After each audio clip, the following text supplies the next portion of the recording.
Hey, this is John from JY Guitar Studio. In this lesson, we're going to get you started reading guitar tablature, or tab for short. Like standard notation, guitar tablature is a way to communicate to other guitar players how to play a song, only it's much easier to learn. Guitar tab is based on the guitar's neck. If you're looking straight at the guitar, the low string is on the left, the high string is on the right. When you rotate the neck counterclockwise, the low string is now on the bottom, and the high string is on the top. This is how guitar tap appears as well. The low string, the low E, is on the bottom. The high string, the high E, is on the top. Note that in magazines and in some websites, you'll see the lines for the strings as nice solid lines, but most of the time when you're finding tab on the internet, you're going to see dashes like the lower right here. So here's an example of what tablature looks like. The numbers tell you what fret to play on each string. A 0 means play the open string.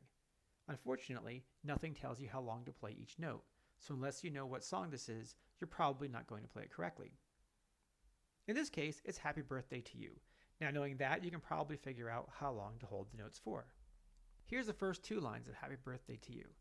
It's just one long string of numbers, which is pretty typical in free tabs you find online. Sometimes though, you'll see vertical lines grouping notes together. These could be the equivalent of a standard notation measure or bar, or it could just be the author of the tab saying, these notes form a phrase. When notes are to be played simultaneously, like in a chord, they're arranged vertically or stacked. To play the E minor on the left, you strum all 6 strings, but you only fret the 2nd fret on the A and D strings, the rest are open. To play the A minor on the right, notice that you don't play anything on the E string, not even an open string.